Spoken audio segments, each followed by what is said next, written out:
اللہ نے انسان کی ہدایت کے لیے اس زمین پہ مسلسل انبیاؤں کو قائم رکھا تاکہ اللہ کے نبی انسانوں میں امن، سلامتی اور انسان میں محبت پیدا کر سکیں، ان کی اصلاح کر سکیں۔ اور بالآخر اللہ نے اپنے محبوب حضرت محمد مصطفیٰ صلی اللہ علیہ وآلہ وسلم کے ظہور کے بعد یہ حکم نافذ کیا کہ یہ محمد میرا آخری نبی ہے۔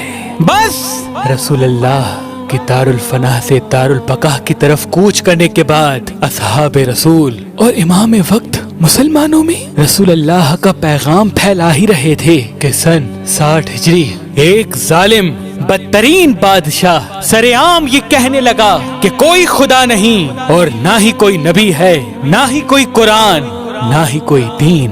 وہ تخت پہ بیٹھ کے سرعام شراب پیتا تھا، زنا کرتا تھا، گناہ کرتا تھا، جھوٹ بولتا تھا۔ دولت اور لاکھوں کی فوج کے سامنے تمام مسلمان خاموش رہے، لیکن اللہ کے رسول حضرت محمد مصطفیٰ صلی اللہ علیہ وآلہ وسلم کا پیارا نواسا حسین ابن علی کھڑا ہو کے کہنے لگا، اے لوگو، میں گواہ ہوں کہ میرا نانا اللہ کا رسول ہے۔ قرآن اللہ کی طرف سے زمین پہ آیا ہے تاکہ انسان غریب اور امیر کے فرق کو مٹا سکے، عرب اور عجم کی اس تفرقے کو ختم کر سکے۔ اللہ کے نزدیک دولت نہیں بلکہ ایمان دیکھا جاتا ہے، اعمال دیکھے جاتے ہیں۔ لوگوں نے کہا، اے حسین ابن علی، یزید کے پاس لاکھوں کی فوج ہے، اتنا سونا ہے کہ وہ دنیا کو خرید سکتا ہے، اس کے سامنے کون اٹھے گا؟ وہ آپ کو شہید کر دے گا، آپ کے خاندان کو ختم کر دے گا۔ امام حسین علیہ السلام نے فرمایا، میری شہادت کی خبر تو میرے نانا نے مجھے بچپن میں ہی سنا دی تھی۔ اے لوگو، یہ پیغام حق ہے کہ اسلام اللہ کا دین ہے، اور اگر اللہ کے دین کے لیے اس حسین کو قربان بھی ہونا پڑا تو یہ میرے لیے فخر کی بات ہے۔ کیوں ڈر رہے ہو وقت کے یزید کے سامنے؟ اگر آج یزید تمہیں ختم بھی کر دے تو تمہارا خون ناحق اسلام کی گواہی دے گا، اور آنے والی نسلیں تا ابد تا حیات تمہیں یاد کرتی رہیں گی۔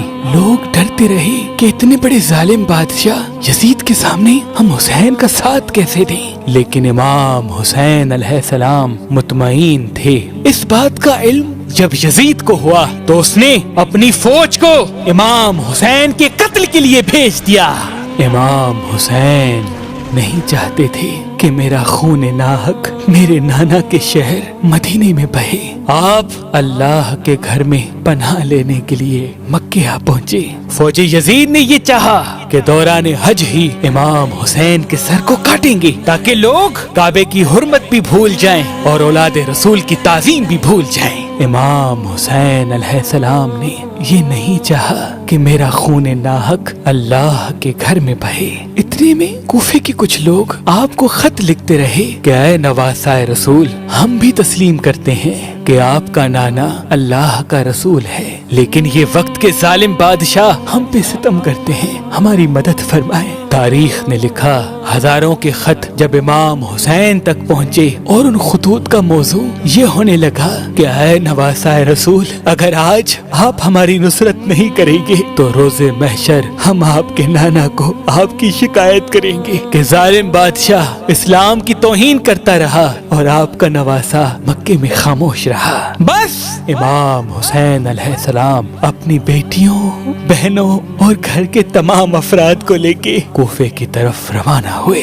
فوج یزید کو جب یہ معلوم ہوا، انہوں نے امام حسین اور ان کے خاندان کا رستہ روک لیا۔ اس وقت جو یزیدی فوج کا سالار تھا اس کا نام حر ابن رہائی تھا۔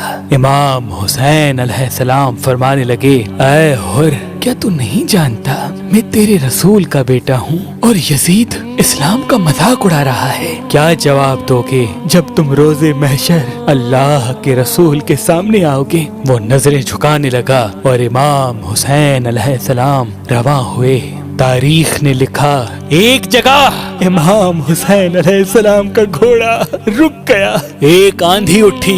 बीबी ज़ैनब ने फरमाया, भाई हुसैन, इस जमीन से मुझे तेरे खून की बू आ रही है। इमाम हुसैन अलैहिस्सलाम ने फरमाया, इन्ना लिल्लाहि व इन्ना इलैहि राजिऊन। हाँ मेरी बहन, ये वही जमीन है जहाँ मेरा खून नाहक बहेगा और यहाँ से तुमको कैदी बना के कूफा और शाम की तरफ ले जाया जाएगा। इमाम हुसैन ने फरमाया, अब्बास खेमे नस्ब करो, हम यहीं ठहरेंगे। उस जमीन को इमाम हुसैन अलैहिस्सलाम ने खरीद किया और उसका नाम जागीर अली अकबर रखा। आज भी जमीन करबला, जहाँ शोहदाए करबला आराम फरमा रहे हैं, जागीर अली अकबर के नाम से याद की जाती है। फौज यजीद को जब ये मालूम हुआ कि हमारा सालार हुर रसूल के नवासे के साथ नरमी से पेश आ रहा है, उसने फौज के सालार को तब्दील किया। उमर बिन साद और शिमर हजारों की फौज के साथ करबला आ पहुँचे और आले रसूल पे सख्तियाँ दिन ब दिन बढ़ती रही। तारीख ने लिखा, इमाम हुसैन के खयाम नहरे फरात के किनारे पे थे। फौज यजीद ने सोचा, अगर हुसैन पानी के साथ है, इसको फतेह करना नामुमकिन है। अगर हुसैन के खैमे नहर से हट जाएं, तो हम इनको पानी के लिए तरसाएंगे और फिर प्यासा रख के इनको शहीद करेंगे। फौज यजीद खयाम हुसैनी की तरफ बढ़ी और कहने लगी कि वक्त के बादशाह यजीद का हुक्म है कि अपनी खैमे नहर से हटाओ। हजरत गाजी अब्बास ने जब ये सुना, अपनी तलवार को न्याम से निकाला और कहने लगे, किसमें है हिम्मत कि रसूल अल्लाह के खैमे नहर से हटाए। ऐ लोगों, पानी अल्लाह की नेमत है और अल्लाह ने इस पानी को भी मोहम्मद व आले मोहम्मद के सदके खल्क किया। फौज यजीद में कोहराम बर्पा हो गया। इमाम हुसैन गाजी अब्बास के कंधे पे हाथ रख के फरमाने लगे, अब्बास अपनी तलवार न्याम में रख। मैं नहीं चाहता कि दुनिया ये कहे कि रसूल अल्लाह का खानदान पानी के लिए लड़ा। अब्बास, हम यहाँ जंग जीतने नहीं बल्कि अपने लहू से इस्लाम की सदाकत को बयान करने आए हैं। अपने हाथों से जैसे तुमने यहाँ खेमे लगाए थे, वैसे ही यहाँ से खेमे निकालो। अल्लाह की मर्जी है कि रसूल अल्लाह का खानदान प्यासा रहे और उनकी प्यास की शिद्दत रोज़े महशर तक जमाना याद करता रहे।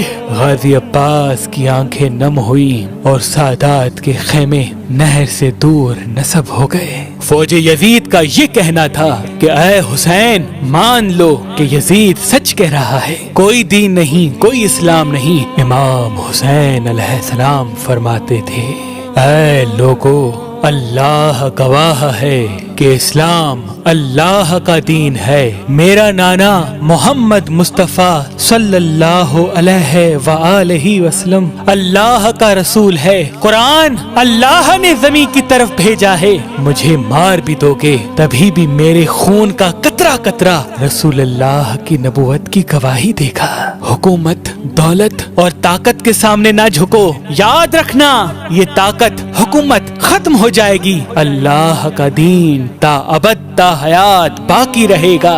लेकिन अफसोस, फौज यजीद दिन ब दिन आप पे जुल्म बढ़ाती रही कि आप यजीद की बैत करें, यहाँ तक कि आपका पानी बंद कर दिया। आप प्यासे रहे। तारीख ने लिखा, इमाम हुसैन का खानदान 3 दिन करबला में प्यासा रहा। फौज यजीद इस कोशिश में थी कि हुसैन के खानदान को इतना सताएं, इतनी तकलीफ दें कि वो हमारी बात मान ले। इमाम हुसैन के अजीज व अकारिब को करबला में कत्ल किया गया। आपकी आंखों के सामने आपके बेटे अली अकबर को, जो हम शक्ल पैगंबर था, मारा गया। आपके भाई अब्बास को नहर किनारे सुलाया गया। आपके भाई के बेटे कासिम की लाश को पामाल किया गया। आप अपने 6 माह के बच्चे अली असगर को मैदान में लेके आए और फरमाने लगे, ऐ लोगों, तुम्हारी जंग तो इस हुसैन से है। ये 6 माह का मासूम बच्चा 3 दिन से प्यासा है और पानी न होने की वजह से इसकी माँ का दूध भी खुश्क हो गया है। ऐ जालिमों, इस मासूम बच्चे को थोड़ा सा पानी पिला दो। फौजी यजीद जोर जोर से हंसने लगी, अपने जानवरों को पानी पिलाने लगी और बाकी पानी को जमीन पे फेंक के ये कहने लगी कि जो हमारे बादशाह की बैत नहीं करता वो हमारे नजदीक काफिर है। और यूं कह के अली असगर की तरफ तीर चला दिया। रसूल अल्लाह के इस 6 माह के चिराग को भी तीर मार के बुझाया गया।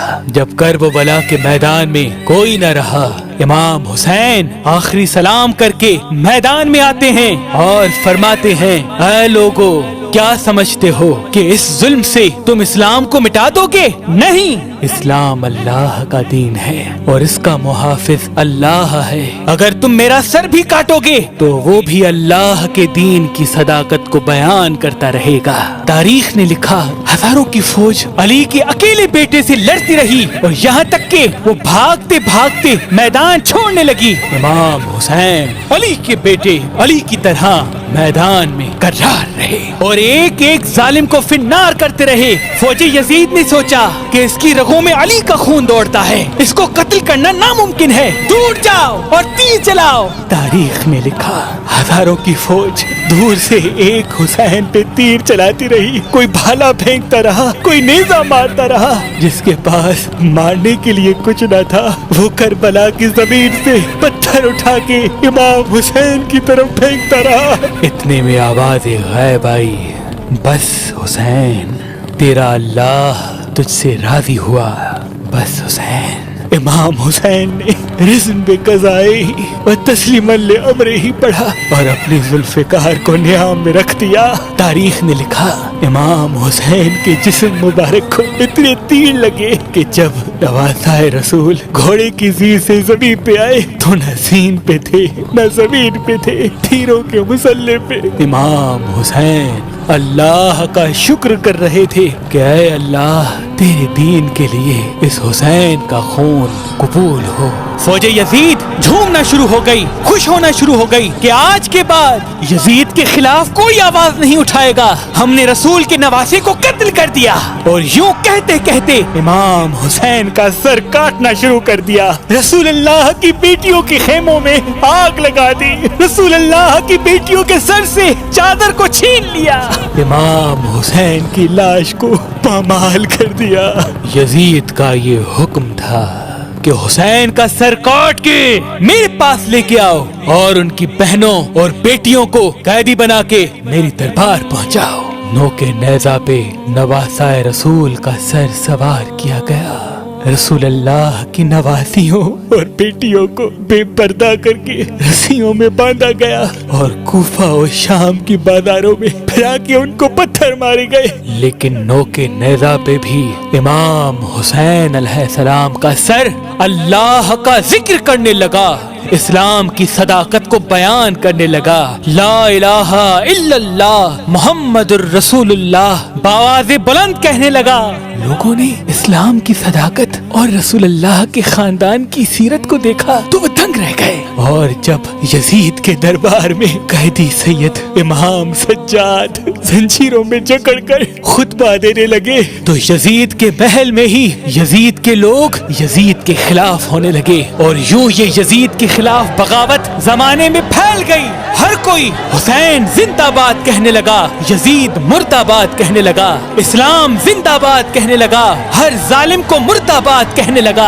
आज भी अजान गूंजती है, रसूल अल्लाह का कलमा बच्चा बच्चा पढ़ के उनकी नबूवत की गवाही देता है।